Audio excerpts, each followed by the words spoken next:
I attracted my audience in a range of ways using different methods, from the colours that I use, to the puff promotion, to the price of the magazine. I will demonstrate what these mean and how I use them to capture my intended target audience.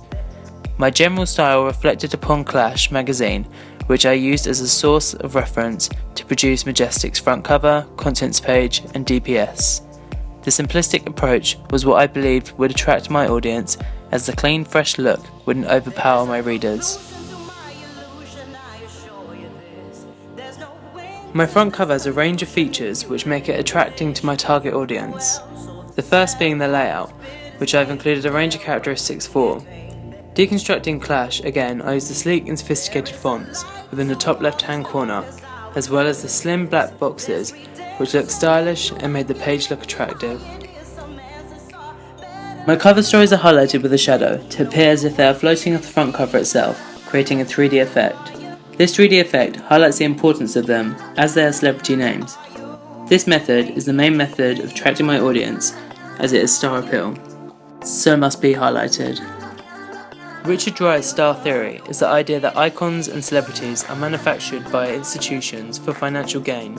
He believes that stars are constructed to represent real people experiencing real emotions. Stars are manufactured by the music industry to serve a purpose, to make money out of the audience, who respond to various elements of a star's personality by buying records and becoming fans. I used a great amount of star appeal, not only with the cover star, who in the world of modelling and music is meant to be very famous, but within the cover stories, as they consisted of only popular musician names, such as the 1975 and Lana Del Rey.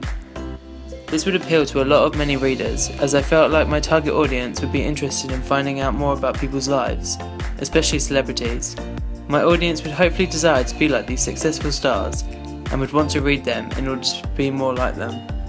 One feature I left out of my magazine was the use of puff promotion. I noticed that Clash did not use this, and I felt like it would ruin the clean, slick approach I wanted to incorporate. As you can see from the example, most of these unnecessary features have been removed as a result of this style. Secondly, as my magazine is extremely new, trying to keep costs low would be important, so it would not be smart to waste money on free giveaways and competitions to organise when there is already so much else to get ready.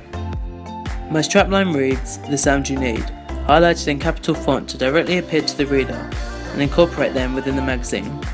In a way, this is an imperative and suggests that the magazine is extremely important to the reader, in which they should purchase it to complete their life, almost as if it's a necessity. This makes the magazine's appearance more dramatic and relates to the hypodermic needle theory, and creates a unique selling point in the fact that the message is projected upon the customers without choice.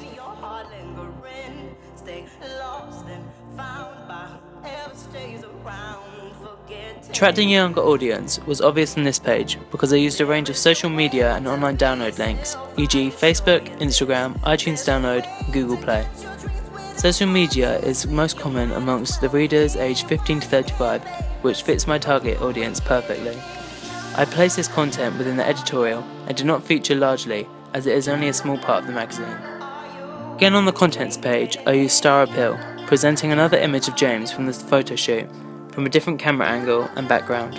I singled his story out and featured him on a different section called Cover, which represents the front cover of the page here, and I included a brief description about who James is and how he is famous within the modelling and music industry, making sure he seemed relevant to the magazine and to potential readers.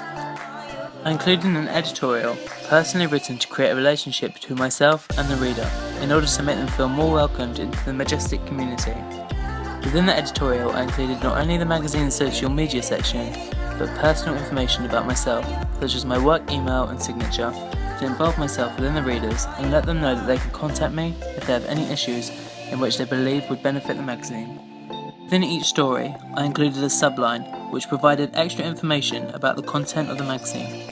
For example, Kaiser, her rise to fame from her new single and future plans. This provides my readers with more knowledge of what they will be reading later throughout the magazine. I included this within all of my stories, and not only did I want to keep up the consistency, but I wanted to make sure that my audience were having an enjoyable experience when reading and not getting confused or felt misled when purchasing. Each set of stories had their own section within the contents page. I included cover, inside, regulars, and editorial. This was originally for clear signposting, so that the readers would know which parts they wanted to read first. For example, they would turn to the regular section if they wanted to experience security in what they read, as this content is mostly the same each issue. However, if they wanted to experience a new read, they would turn to the inside, which holds all of the new content featured each issue.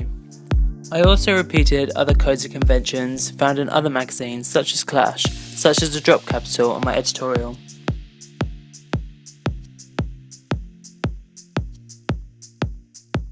The terminology within my interview contained colloquial language, which I felt was a more relaxed style, as my audience are not stereotypically educated on an extremely high scale. I did, however, use grammar effectively and in the correct places. The fonts that I used were classy and easy to read, so that my readers would have no trouble in understanding the content, using a standard font on Adobe InDesign which suited this purpose. The font for the introduction to James was classy and gave an impression of style and elegance, as well as using the same font for the name as the font for the masthead to keep the brand image throughout, which was Lottie Paperfang. My interview type was very relaxed and consisted of questions and detailed answers to provide the reader with enough information to make them feel like they have learnt about the musician. I also included general information about the artist within the introduction, including what type of genre of the music James plays for and his daily life, with how he has become so famous, and a conclusion type ending, which sums up how to purchase his music, and what plans the future holds for him, such as new album releases. This provided the reader with a variety of information to absorb when reading, which gave an understanding of him professionally in the music business and personal. This made the read more interesting generally and less repetitive. The reader was able to view both sides of James and actually learn something from the interview. Within the image, the clothing I used was thought about in detail. I used clothing that was unbranded, as I didn't want to advertise designers which could possibly give the wrong impression that it could be a magazine for the upper class, or even perceived as a fashion publication. Basic and affordable was what I wanted to convey from this magazine, with a touch of elegance, which I believe I've presented in the classy font style. I made sure that the photo quality was of a good standard, as I felt like this made the completed and professional approach I was trying to include. My audience would hopefully notice this and believe that the magazine was legitimate.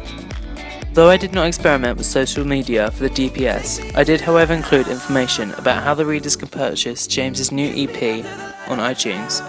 This was purely for the readers' benefit, so that they would be able to follow on from the magazine and experience James's music themselves if they had not done so. I left quite a lot of dead space throughout, especially on page 68. Clash did this to a great degree, however I replicated this as much as I could. Because I had quite a large interview, it meant that this wasn't as big as Clash, but that was fine as it still appears similar, which was what I was aiming for. The dead space makes the content seem more separated and less clumped together, making it easier to understand and digest when looking at it for the first time. This was done so that the readers would take time to admire the simplicity throughout. I left more dead space on page 69 so that more of the image could be seen and was not obstructed. Each factor I've described was thought through carefully, as creating a wrong or bad image would result negatively in me targeting the wrong audience or no audience at all. I had in my mind who I wanted to target directly, and this gave me a clear insight to interpret these factors to suit that audience.